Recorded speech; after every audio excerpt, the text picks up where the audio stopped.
Hello, fellow theorists. Welcome to the Mysteries of the Digital Circus channel, where we uncover the most incredible puzzles and secrets of our favorite show. Grab your invisible hats. Today, we'll dive into the world of digital wonders. Jax is another NPC or AI that remains because Kane cannot control him due to defective code or Jax's sheer willpower. This explains the design of his character.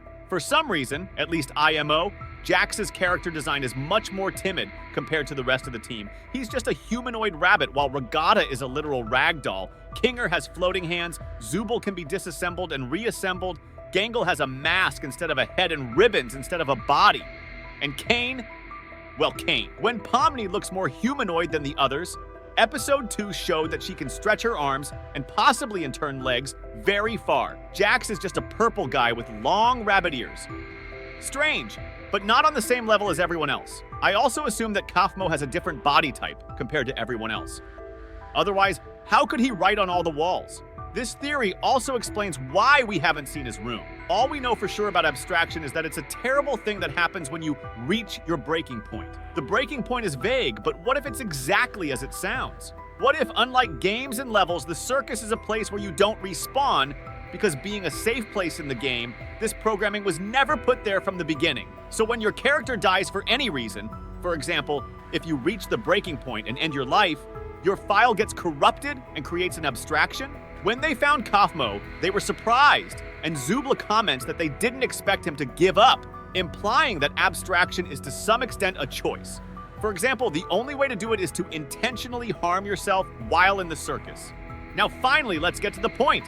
I See Me, the glitch store, sells badges of all characters, the backgrounds of which show the character's room in the circus. You can see inside all rooms except for Jax's. For some reason, we only see the door to Jax's room and also rifts leading into the void. Moreover, Jax's name is not in the text box like all the others. The reason is that he doesn't belong in the circus, and therefore he is not limited to just his room. Let me know if I missed anything else. Jax, NPC theory, do I really think so? No, but do I think it's possible? Definitely not only because of how he plays, but also because of the design of all characters, for example, because they are all asymmetrical. But Jax. Kane has mismatched eyes, one green and one blue. Pomni's colors are arranged in opposite order on both sides of her body. One of Kinger's eyes is lower than the other. Regatta has patches all over her dress. Zooble is quite obvious, made out of different shapes. Gangle is just a bunch of ribbons. But Jax? Nothing. None of his overall straps have fallen down, both ears stick up, and all colors are the same. But look at Gamagoo. He's asymmetrical. His arms are opposite colors. But he's an NPC. So it's extremely strange that Jax is the only symmetrical character. Jax is the only symmetrical character an NPC or not. There's something wrong with him. I think we might all be wrong about Jax, Chekhov's bowling ball theory.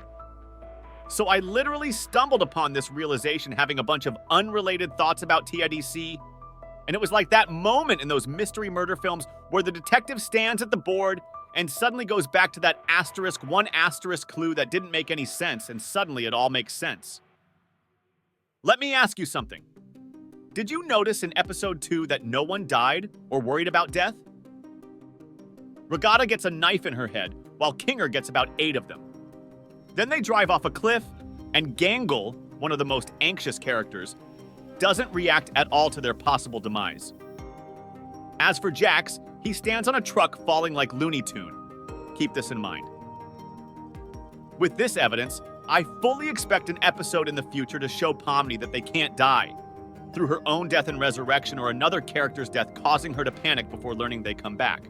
With this revelation, we establish that players won't die during these levels regardless of damage done to their bodies. Now I have 2 questions. Why was Regatta so afraid of abstract Kaufmo if they're all just going to respawn? And how exactly does one become abstracted?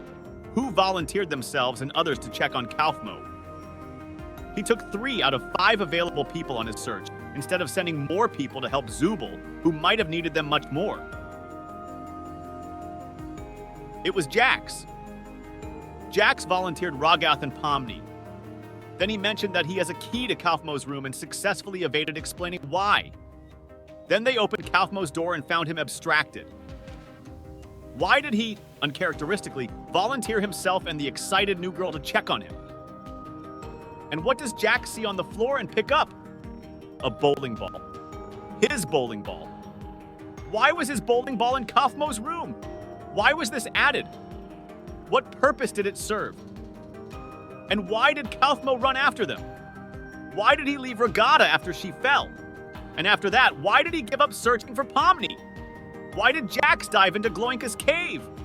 Why did Jax make such a facial expression at the end of the second episode when Regatta invites Pomni to Kaufmo's funeral before leaving without any signs of his presence during the funeral itself? And finally, let me ask you, how do you think someone who behaves like a Looney Tune can indirectly kill someone and get away with it? Another random TIDC theory. While I was pondering the trailer for the second episode, it occurred to me. Since a shotgun was shown in the frame with the gang inside the sugared 18-wheeler, maybe in this episode we will see Kinger go crazy. Originally, I thought that the clip with the shotgun in the shadow implies that he will get a firearm in the Ghost episode, but now I am convinced that he will get it in his hands in the upcoming episode and just completely destroy Gamagoo and his gang. I might be making something out of nothing, considering how I really want to see this middle-aged chess piece break down and just start exploding.